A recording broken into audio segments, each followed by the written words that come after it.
On a quiet Christmas Eve night, when snow swallowed an entire airport and the world trusted everything would go as planned, one man and one dog noticed something no one else did.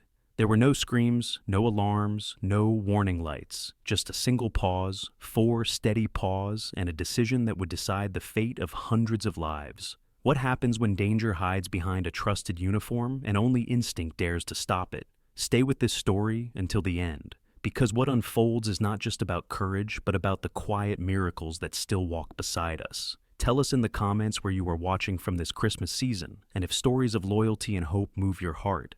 Please press subscribe to support this YouTube channel and help us keep sharing stories that matter. Snow over Evermont.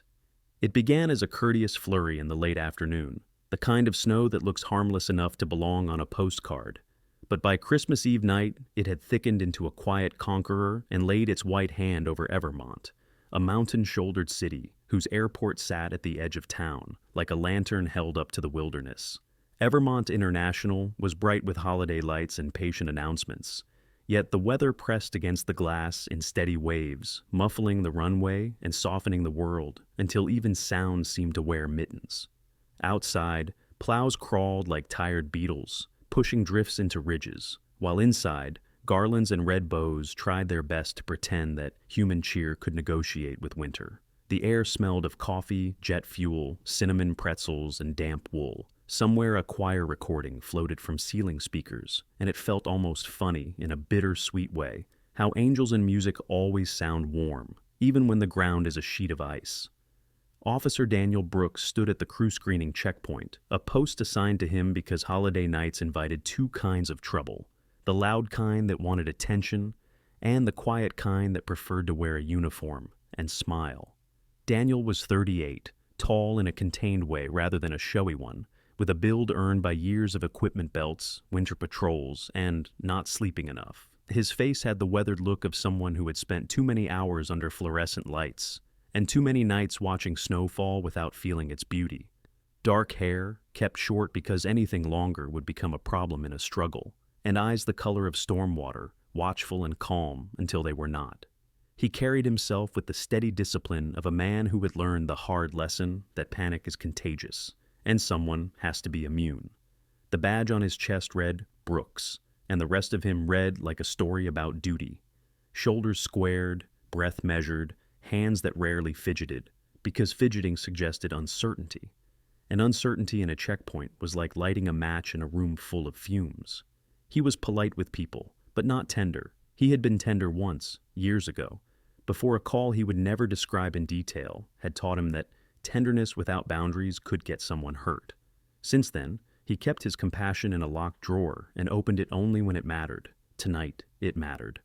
Beside him moved Atlas, a German Shepherd K9, 4 years old, massive without being clumsy, a sleek architecture of muscle and intelligence wrapped in sable and black fur. Atlas's coat was thick enough for a mountain winter, with a dark saddle along his back and lighter tan on his legs and face, and his ears stood alert like twin spears aimed at the world. His eyes were a deep brown that seemed to hold both patience and judgment, the way old gods are painted in murals, not cruel, not kind, simply aware. Atlas wore a working harness fitted snug across his chest, the reflective patches catching the holiday lights so that he sometimes looked like he carried little stars on his ribs. To strangers, he could seem intimidating, but to Daniel, he was familiar as breath, a partner built from training, trust, and countless small moments of understanding. Atlas's personality was steady, almost solemn, yet there was humor in him too, the dry sort. He had a habit of giving Daniel a side glance when someone tried to charm their way past the rules, as if to say, "Really, this is what they're going with?" He was affectionate off-duty in a quiet way, leaning his weight against Daniel's leg when the night felt heavy, but on duty he became a different creature. Not cold, not warm, simply focused. A compass that pointed toward what didn't belong. His training had been long and disciplined, not just in scent work, but in patience, in choosing stillness over noise, in reading the world the way a skilled reader scans a page for the sentence that changes everything. Daniel had been Atlas's handler since Atlas was a young dog, still too curious for his own good, still amazed that humans kept dropping things and then acted surprised when he retrieved them. Over time, That puppy wonder had sharpened into purpose. Daniel often joked to colleagues that Atlas probably did paperwork in his head and found human handwriting disappointing. On this Christmas Eve, the airport moved like a river of coats and carry-ons. Yet the crew corridor remained its own narrow kingdom of clipped ID badges and brisk footsteps. Daniel's assignment was not glamorous. It was the kind of work people only noticed when something went wrong. He scanned passes, watched faces, listened to the rhythm of voices, the slight changes in breath. A good officer didn't just look at hands and bags. He looked at timing, the way a story breaks when someone tries to lie. Atlas walked at his side with practiced ease, nose low, tail neutral, taking in the world through invisible threads. Snow had been falling since noon, and that mattered because storms change people. Storms made travelers impatient, made schedules brittle, made small mistakes multiply. Storms also gave cover to those who liked chaos, because chaos was a crowd you could hide inside. Daniel had seen it before, the holiday excuses, the tight smiles, the "come on, it's Christmas," as if the calendar could turn metal into mercy. Around them, holiday decor tried to keep spirits bright. A plastic reindeer near the wall, a string of lights shaped like candy canes, a small Christmas tree with ornaments that looked like miniature airplanes. Daniel found himself thinking, not for the first time, that humans loved to decorate things they couldn't control. The evening wore on with the steady procession of pilots and crew. Most were familiar faces, tired but routine, bundled in uniform coats and professional exhaustion. Then Captain William Carter approached. He was the kind of man who could disappear in plain sight precisely because he looked like someone you were supposed to trust. Mid-50s, average height, posture straight, with the practiced confidence of a career spent in cockpits and briefing rooms. His hair was gray at the temples, neatly combed, and his face held the composed lines of someone who had learned to keep emotion behind glass. If you met him at a holiday party, you might describe him as pleasant, dependable, perhaps even paternal. He wore the standard pilot uniform beneath a heavy black coat, with epaulets on his shoulders and a captain's pin that caught the light when he moved. A small overnight bag hung from his hand, and his other hand held his ID as if he had done this 1,000 times, because he had. Daniel did not know his personal history, not yet, but he could read the surface. A man accustomed to being waved through, accustomed to a world where his role implied reliability. Carter offered a brief smile, the sort that said, "We're both professionals. Let's not make this harder than it needs to be." His voice, when he greeted the checkpoint staff, had that calm cabin announcement cadence, soothing by design. "Evening," he said, and in the background the airport's holiday music chimed something cheerful, as if it were eager to help. Atlas did not respond at first. That alone was not unusual. Atlas was trained to be quiet, to save noise for when it mattered. But Daniel noticed the difference in the dog's pace. Atlas moved more slowly, like a clock that had begun to hesitate. His nose lifted slightly, sampling the air rather than the floor. His ears adjusted, not just forward but subtly angled, as if triangulating something. Daniel felt a familiar prickling under his ribs, the handler's intuition that is not magic but experience. The dog is reading a sentence you cannot see yet. Carter stepped into the lane. Daniel checked the ID, glanced at the face, compared it to the person, standard procedure. Everything on paper was correct, and Carter's expression remained smooth. The snowfall outside thickened, tapping at the windows. Somewhere a child laughed near a gift shop, and someone else argued quietly into a phone about a delayed connection. The airport kept being an airport, which is how danger prefers it. Carter moved forward, halfway down the corridor toward the secure side. Atlas watched him, eyes tracking each step, with a focus that was neither fear nor aggression, but something colder and more precise. Recognition of wrongness. Daniel's hand tightened around the leash, not pulling, just ready. Atlas stopped. He did not bark. He did not growl.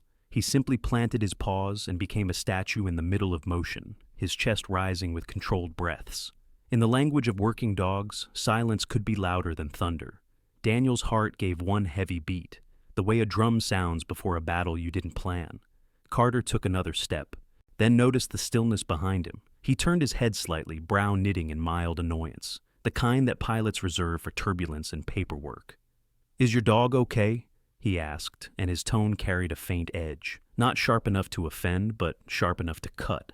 Daniel met his gaze. Daniel was calm, because calm was armor, but inside, he felt the shift of the world's weight, as if the night itself had leaned closer to listen. "He's working," Daniel said quietly, eyes flicking to Atlas, then back to the captain. Atlas remained still, ears high, gaze fixed, as though he had found the exact spot where the story stopped being safe. Outside, Evermont's Christmas snow kept falling, thick and indifferent, covering everything evenly, as if winter did not care who deserved mercy. Inside, under the holiday lights, Daniel Brooks understood one truth with sudden clarity.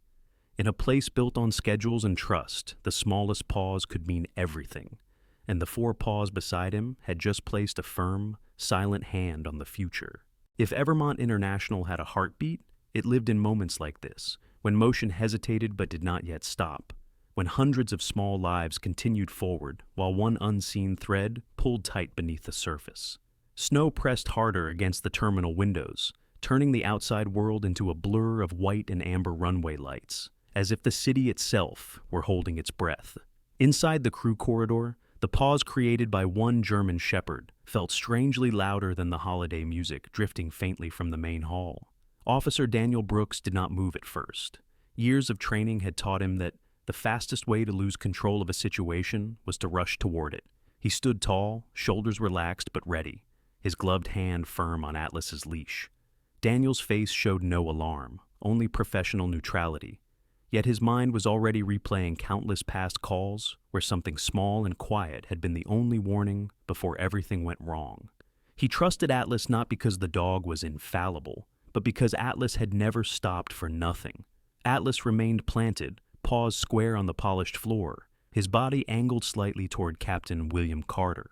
The dog's tail was low but steady, not tucked, not wagging, an unmistakable sign of concentration. His ears stood fully erect now, catching details humans could not hear, while his nose worked the air in short, precise breaths. Atlas was not reacting emotionally, he was thinking. For a working dog, this was the posture of analysis, the moment when instinct and training braided into something close to judgment. Captain William Carter turned fully this time.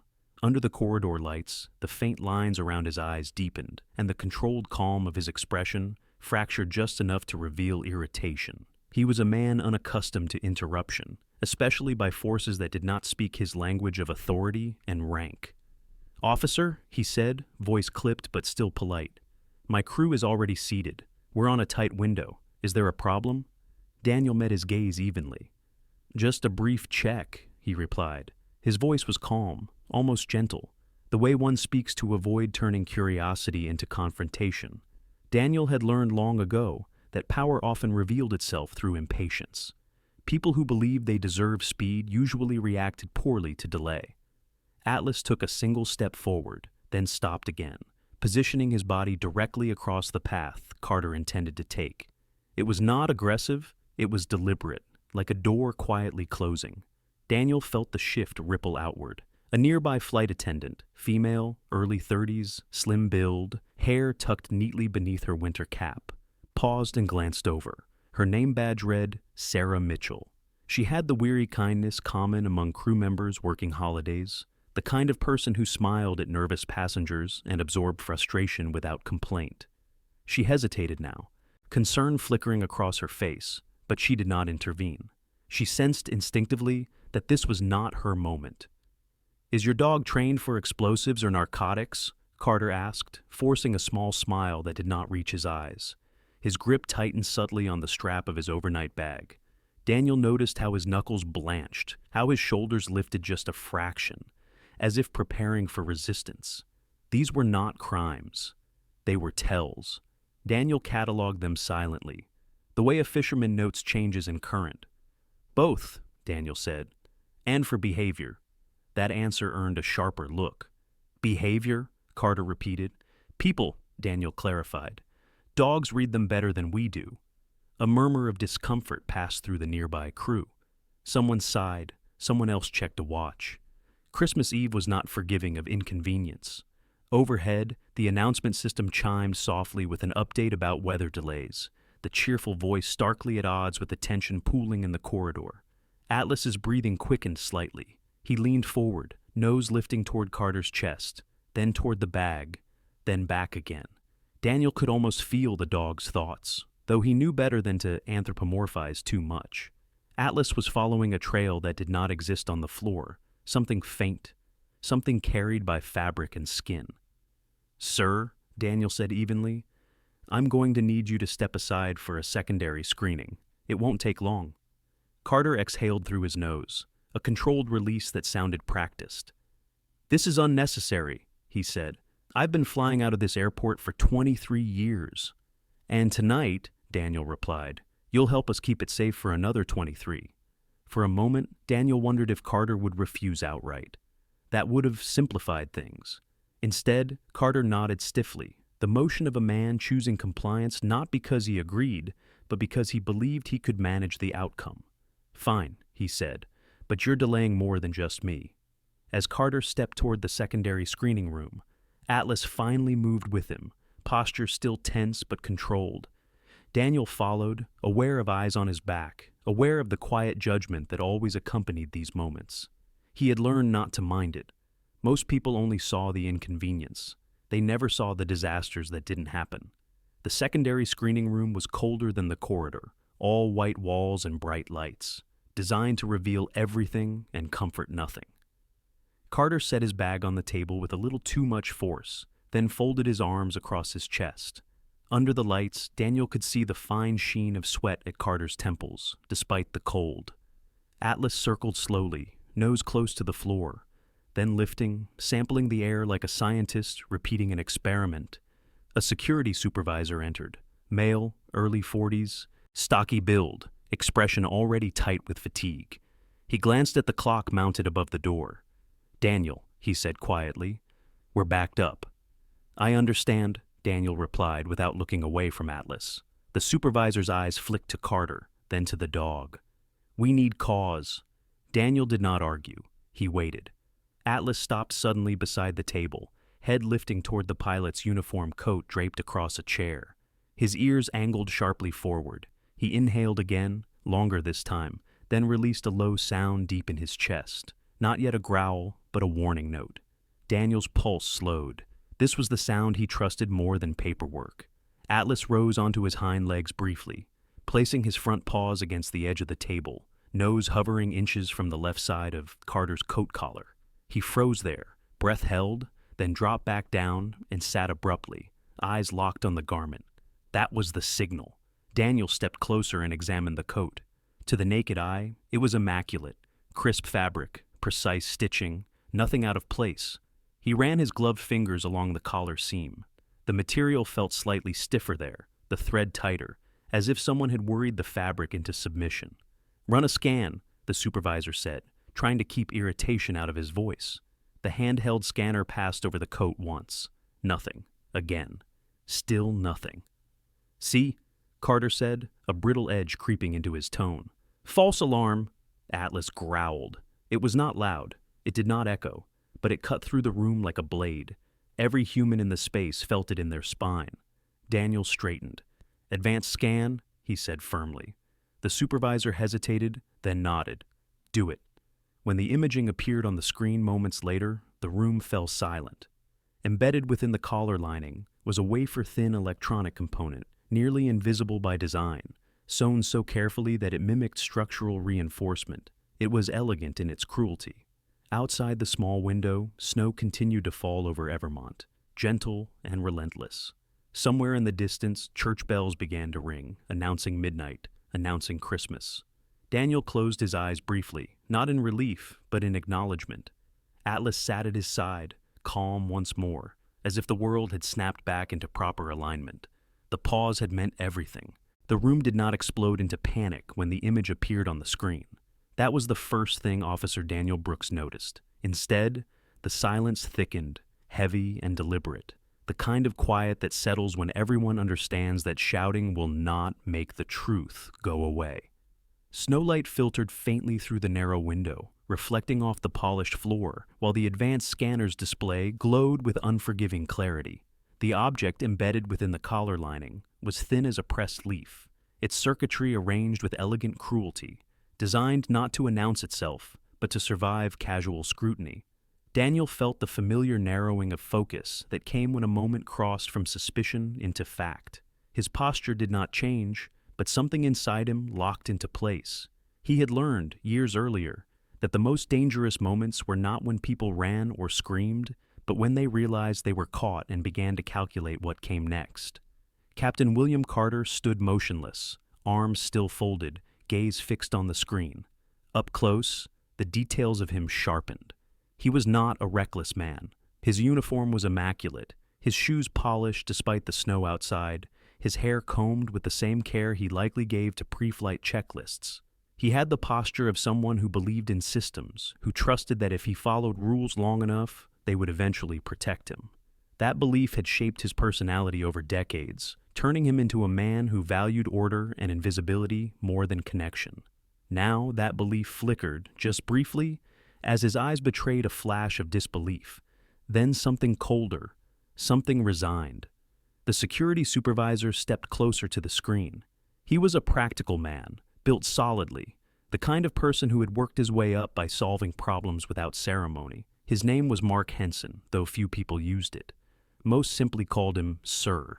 He had spent the evening fielding complaints about delays and weather, absorbing irritation like a sponge. Now his jaw tightened as he processed what he was seeing. "That's not standard," Henson said quietly, stating the obvious because saying it aloud made it real. "That's not anything I've ever seen in a uniform." Daniel nodded once. "It's not meant to be seen." Atlas sat at Daniel's left leg, posture composed, ears still alert, but no longer rigid. The tension that had sharpened his body moments earlier had drained away, replaced by a calm that came only after certainty.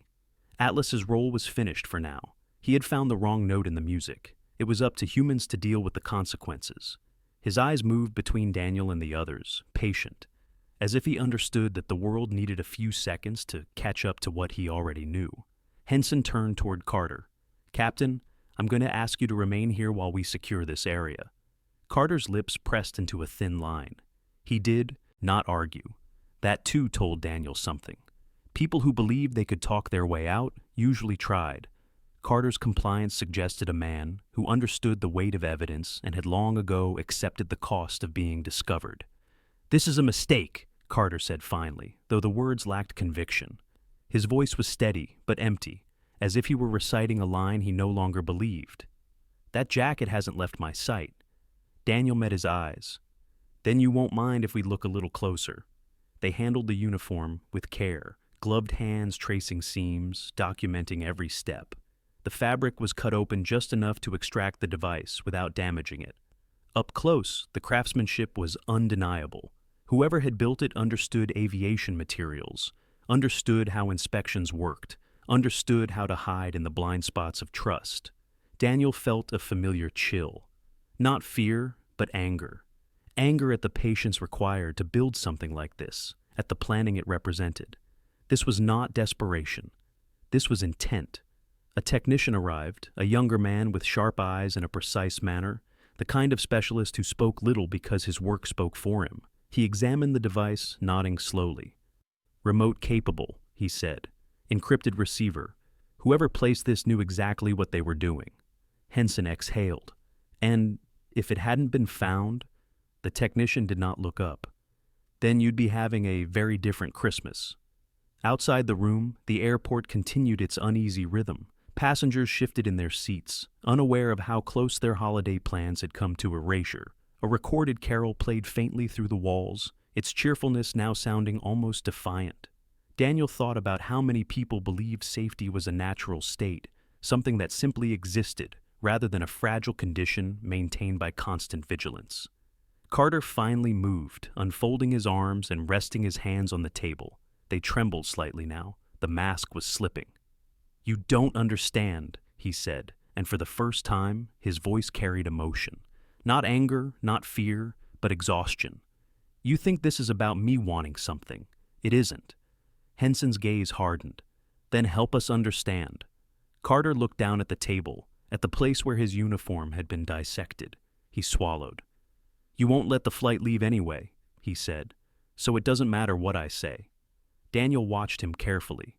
This was the moment when people often revealed more than they intended. "It matters," Daniel said quietly. "It always does." For a long moment, Carter said nothing. Then slowly, he shook his head. "I was never supposed to be the visible part," he murmured. "That was the point. Pilots are background noise. We're trusted. We blend in." He laughed once, a humorless sound. "I did my job too well." Henson signaled to another officer to begin securing the area.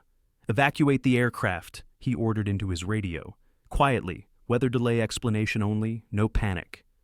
Daniel felt a small measure of relief at that. Panic created variables. Variables killed people. Atlas stood when Daniel shifted his weight, staying close but unobtrusive. The dog's presence grounded him, a reminder that this chain of events had begun not with technology or policy, but with a living creature choosing to stop. As Carter was escorted out, he paused at the door. He glanced once at Atlas, something like wonder crossing his face. "Funny," he said softly. "All the systems, all the planning, and it's a dog that ends it." Atlas did not react. He simply watched, eyes calm, tail still. When the door closed, the room felt colder. Daniel allowed himself one deep breath. Outside, the bells continued to ring across Evermont, echoing through the snow-covered city, marking time in a world that had almost shifted into something darker. Daniel knelt beside Atlas and rested a hand briefly on the dog's shoulder. "Good work," he murmured, not as praise, but as acknowledgement between partners. Atlas leaned into the touch, just slightly. Then he straightened, ready for whatever came next. The thing no one wanted to see had been revealed, and because of that, hundreds of people would never know how close they had come to losing everything. The decision did not arrive like thunder. It crept in, slow and heavy, passing from one professional face to another, carried not by panic, but by responsibility. In the control office overlooking the runway, snow pressed against the windows in long diagonal streaks, as if the night itself were urging haste.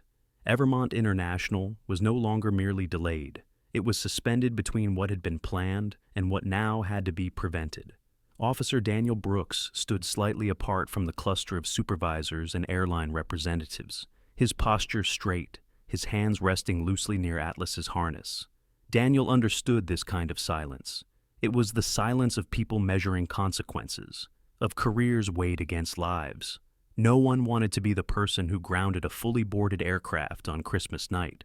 No one wanted to explain to 216 passengers why their long-awaited reunions would be postponed, and yet no one wanted to imagine the alternative. Atlas sat at Daniel's side, calm to the point of indifference. The dog's breathing was steady, his ears relaxed, as though the world had returned to its proper order. For Atlas, the crisis had already peaked and resolved. He had found the wrongness and signaled it. What humans chose to do with that knowledge was beyond his concern. He had never cared for applause or approval. His satisfaction lived in certainty. Mark Henson, the security supervisor, rubbed a hand over his face. Up close, the fatigue etched into him was unmistakable. He had 2 teenagers at home and a wife who worked night shifts at the hospital. Christmas for him was always an arrangement rather than a day. "We can't ignore this," he said at last, voice low. "But evacuating the aircraft will set off alarms we may not be able to quiet."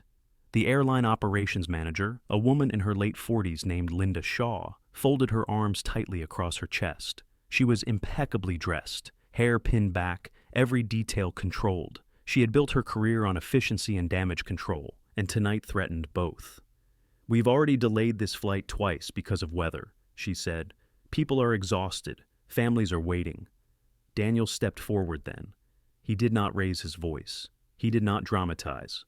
"If I'm wrong," he said evenly, "I'll stand in front of every passenger myself and explain why we wasted their time. If I'm right, we won't be explaining anything at all, because there won't be anyone left to explain it to." The room went still. Shaw's jaw tightened. Henson met Daniel's gaze, searching for hesitation, for doubt.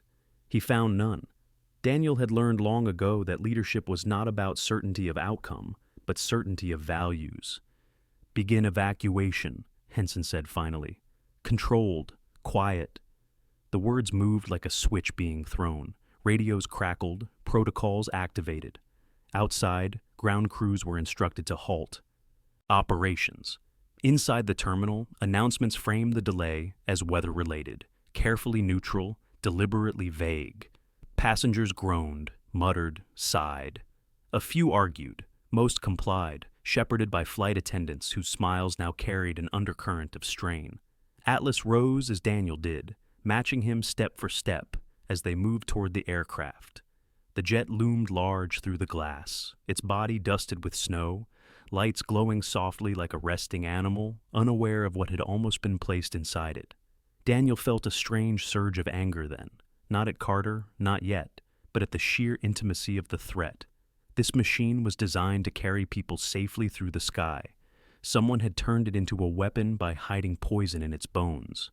They boarded the aircraft after the last passenger disembarked. The cabin felt eerie in its emptiness, rows of seats still warm, overhead bins half open where travelers had hurriedly retrieved belongings. A child's mitten lay forgotten beneath a seat, bright red against the gray carpet. Daniel paused long enough to pick it up and place it on an armrest, a small act of order in a space that had narrowly avoided chaos. Atlas's demeanor changed the moment they crossed the threshold. His ears lifted, his tail stilled, and his nose dropped close to the aisle. The scent environment was dense here. Hundreds of people had passed through, carrying perfumes, food, winter air. Yet Atlas moved with purpose, not overwhelmed, filtering noise from signal the way he had been trained to do since puppyhood.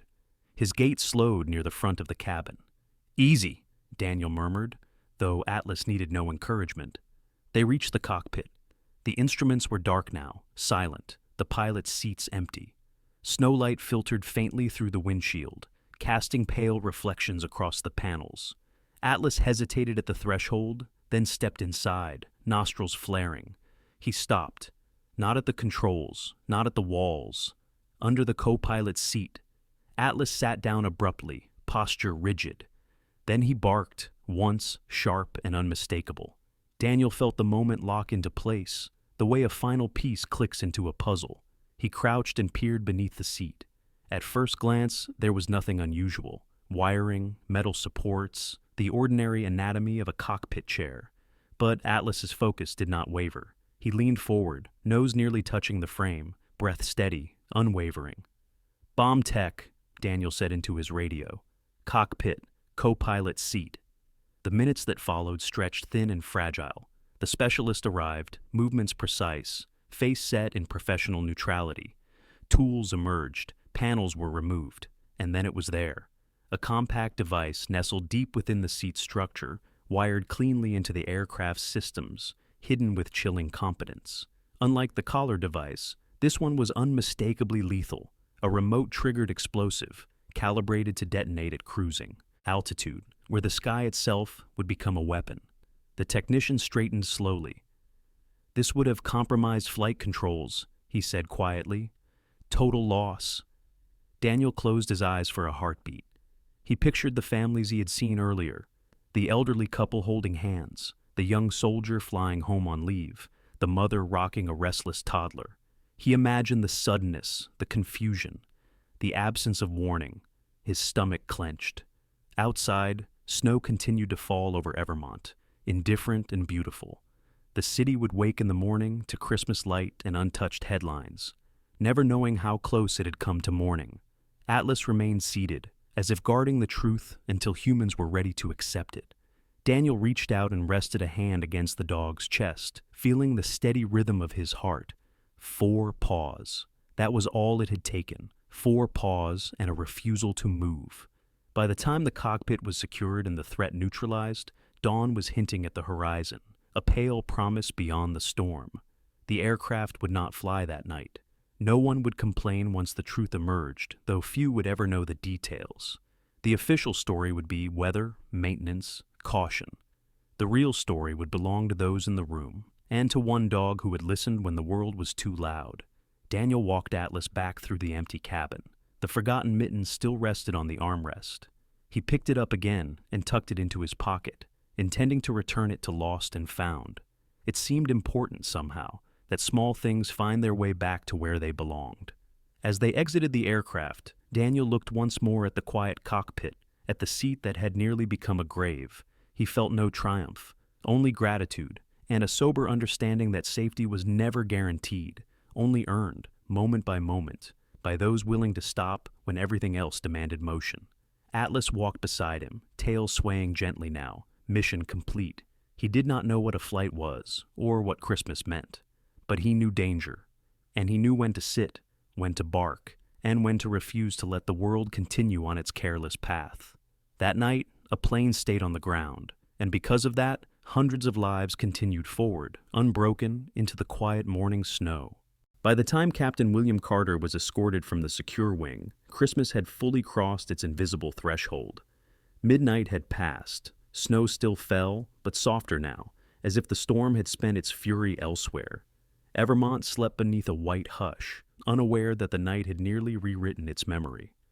Inside a small medical observation room near the airport's security offices, the man once known as Captain Carter sat on the edge of a narrow bed, hands folded, posture straight out of habit rather than comfort. Under the harsh ceiling light, the illusion of authority peeled away. He looked older here, the lines in his face deeper, the gray at his temples more pronounced. Without the uniform jacket, he seemed smaller, not physically diminished so much as stripped of the role that had carried him for decades. His eyes, pale blue, tired, held a peculiar calm, the stillness of someone who has finally reached the end of a long corridor and found no more doors to open. Officer Daniel Brooks stood just inside the doorway, Atlas at his side. Daniel had removed his gloves, rubbing warmth back into his fingers as he studied the man in front of him. Years of service had taught him that villains rarely announce themselves with malice. Most arrived wrapped in ordinary faces, carrying histories that bent them gradually, almost gently, toward unforgivable choices. The man lifted his gaze. "You can stop calling me Carter," he said quietly. His voice had lost its command cadence. "That name belongs to someone who doesn't exist anymore." Daniel did not respond immediately. He waited, letting silence do the work it often did best. Atlas lay down near the wall, head resting on his paws, eyes open but relaxed. The dog's role now was simple presence. Sometimes that was enough to keep people honest. "My real name is Evan Cross," the man continued. "I was a pilot, a good one. I still am, technically." He gave a faint, humorless smile. "I'd just stopped flying for the right reasons." Evan Cross was 56 years old. He had grown up in a quiet Midwestern town where flying was not a dream so much as an escape. As a boy, he had stood at chain-link fences watching crop dusters skim fields. Imagining distance as freedom, he joined the Air Force young, learned discipline early, learned that invisibility could be an asset. The best pilots, he used to say, were the ones no one remembered because nothing went wrong on their watch. That philosophy shaped him. He married young, had a daughter, built a life that looked solid from the outside. But years later, after an injury grounded him temporarily, after medical bills piled up, and his daughter's illness demanded more than insurance would cover, the world narrowed. Daniel listened without interrupting as Cross spoke. His tone was not confessional. It was explanatory, as if he were laying out a flight plan after the fact. "They found me because I fit," Cross said. "Not desperate enough to be reckless, not rich enough to be untouchable, just useful." "Who found you?" Daniel asked. Cross's gaze dropped to his hands. "People who understand systems, people who know that no one questions pilots. We're trained to be calm, to be background, to carry hundreds of lives without drawing attention to ourselves." He looked up then, eyes glinting with something like regret. "I trusted that invisibility would protect me. It turns out it made me perfect." Daniel felt a familiar weight settle in his chest. He had seen this pattern before, in different uniforms, different professions. People did not wake up one morning and choose to destroy lives. They were nudged, pressured, convinced that compliance was temporary, survivable, that the line they were crossing was thin enough to step back over later. "Tonight wasn't the first time," Cross said quietly. "It was just the first time I was caught." The admission landed heavily. Daniel exchanged a glance with Mark Henson, who stood just outside the room, arms crossed, expression grim. "How many?" Henson asked. Cross hesitated. Then he answered. "2 more," he said. "Not flights, not yet. Ground-based, coordinated timing. Tonight was supposed to be the anchor." Daniel's jaw tightened. "Locations?" Cross exhaled slowly, as if surrendering the last of his control. A freight terminal outside Spokane, and a commuter hub in northern Idaho, both already seated. You still have time. Henson was already moving, barking orders into his radio, his fatigue replaced by sharp urgency. The ripple effect of Cross's words traveled fast, branching outward into a web of response teams and flashing lights. Outside, Christmas continued, blissfully unaware of how close it had come to wearing morning clothes. When the room settled again, Daniel remained with Cross. He studied the man's face, searching for defiance, for justification. He found none. What he saw instead was a hollow acceptance, the look of someone who understood that whatever punishment awaited him would not equal the cost of what he had almost done. "You ever think about them?" Daniel asked quietly. "The people on the plane." Cross closed his eyes. "Every time," he said. "That's the cruel part. I never stopped seeing them as people. I just convinced myself I wouldn't have to watch." Atlas lifted his head slightly at the change in tone, then settled again. Daniel glanced at the dog and felt an unexpected swell of gratitude. Atlas had not judged. He had not debated morality. He had simply refused to let something wrong pass through a place where it didn't belong. Cross looked at the dog then. "He's calm," he said softly. "After everything?" Daniel nodded. "He knows when his job is done." There was a pause. Cross swallowed. "If it had gone differently," he said, voice barely above a whisper, "I would have walked back into that cockpit like nothing was wrong, smiled at my co-pilot, made announcements, pretended to be the safest man in the sky." Daniel held his gaze. "That's why this mattered," he said, "because trust is easy to exploit." Outside the observation room, the first hint of dawn brushed the sky, pale and tentative. Snowbanks glowed faintly blue beneath security lights. Somewhere in the terminal, a janitor hummed along to a carol as he worked, unaware of the night's weight. Cross leaned back against the wall. "I don't expect forgiveness," he said. "I just didn't want to disappear without being honest." Daniel considered him for a long moment. He thought about lines and pauses, about moments when the world offered a chance to stop. "Honesty doesn't erase what happened," he said, "but it can keep it from happening again." Atlas rose and stretched, then walked a slow circle before lying down again, closer to the door this time. He looked peaceful. Daniel realized that for the dog, this night would not linger. There would be no replaying of what-ifs. Atlas lived in outcomes, not regrets. As officers returned with updates confirming that the additional threats had been neutralized, a quiet certainty settled over the room. The worst had been avoided, not by force or spectacle, but by a refusal to ignore a pause. Cross closed his eyes as handcuffs were gently secured, not resisting, not arguing. He had trusted invisibility. He had believed that blending in was the same as being safe. Tonight had proven otherwise. Daniel watched as Cross was led away, then knelt beside Atlas, resting a hand briefly on the dog's shoulder. "You did good," he murmured. Atlas's tail thumped once against the floor. Christmas morning was coming, and because one man had chosen to listen to a dog who would not move, it would arrive without sirens, without names added to memorials, without a city waking to grief. Morning arrived without ceremony, no sirens, no breaking news banners, no urgent voices echoing through the terminal. Christmas came to Evermont the way it always had, quietly, almost shyly, slipping in through the pale edge of dawn and settling over the city like a promise kept. The storm had finally loosened its grip. Snow no longer fell. It rested. The runway lay wrapped in white, smooth and unbroken, reflecting the first thin sunlight as if the earth itself were trying to remember how to breathe. Evermont International felt different in daylight. The harsh fluorescent glare of night gave way to softer hues, and the decorations that had seemed forced hours earlier now looked gentle, almost sincere. Garlands hung like tired smiles, and the Christmas tree near the main concourse still blinked faithfully, unaware that it had presided over a night that nearly changed everything. Officer Daniel Brooks stood near the observation windows, a paper cup of coffee warming his hands. He had not slept. His face showed it now, eyes rimmed red, jaw tight with the aftermath of adrenaline. Yet, beneath the exhaustion was something steadier, something close to peace. Daniel was not a man who believed in miracles in the loud, cinematic sense. He believed in choices, in moments, in the quiet discipline of doing the right thing when no one was watching. Atlas sat beside him, harness removed, posture relaxed.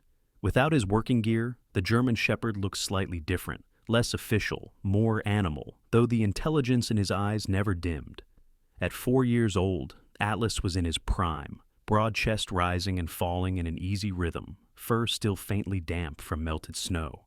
His ears flicked occasionally at distant sounds, but there was no urgency in him now. The night's labor had ended. Daniel crouched slowly, joints protesting, and rested his forehead against Atlas's. It was not a gesture for anyone else to see.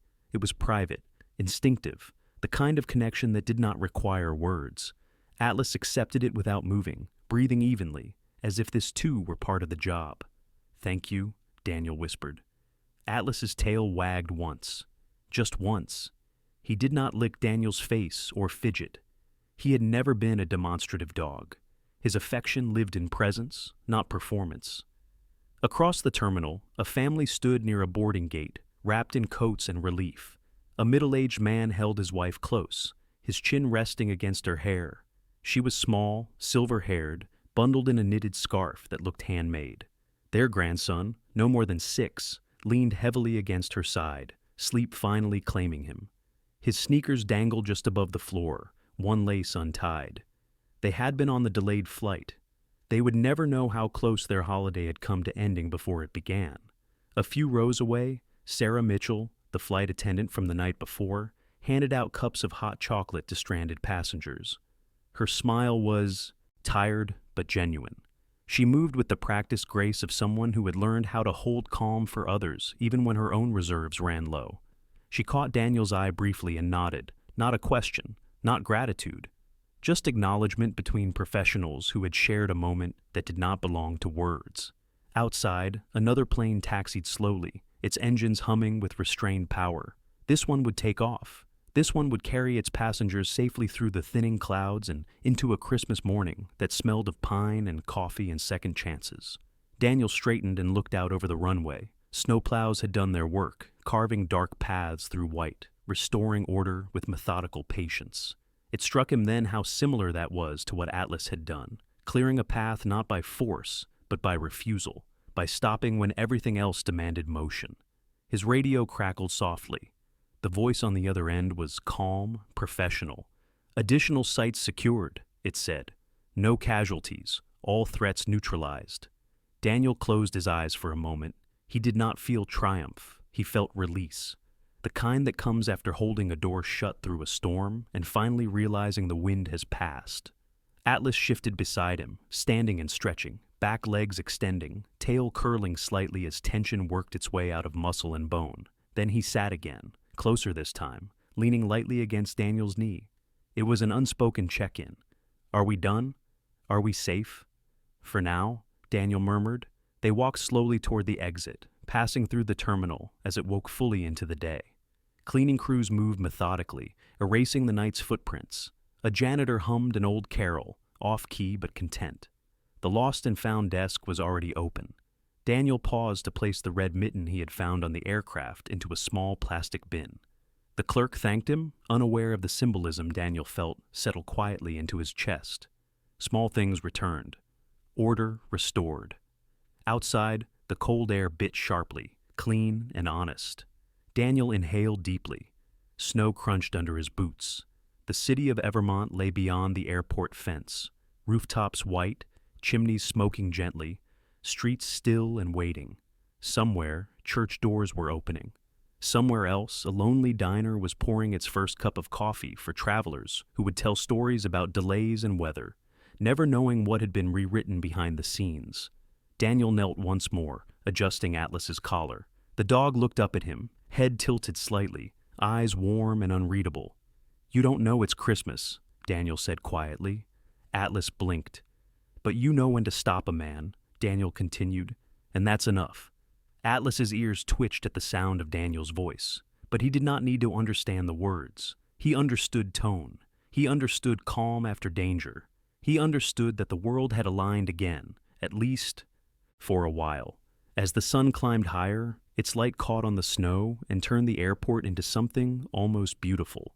Evermont would remember this Christmas as ordinary, as peaceful, as just another winter morning, And that, Daniel thought, was the greatest gift of all. Because somewhere in the long night that had just ended, a dog had chosen stillness over silence, refusal over obedience, instinct over indifference.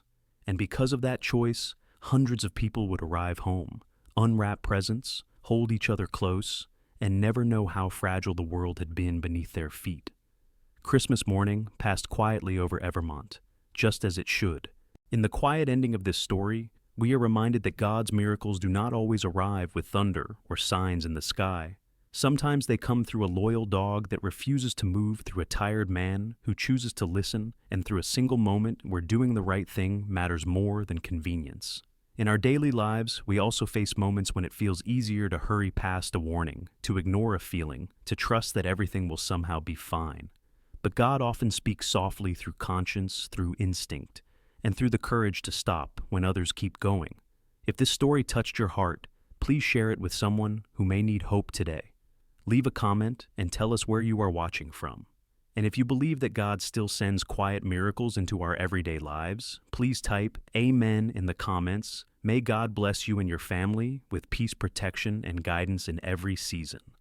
And please remember to press subscribe to support this YouTube channel so we can continue sharing stories of faith, love, and redemption with the world.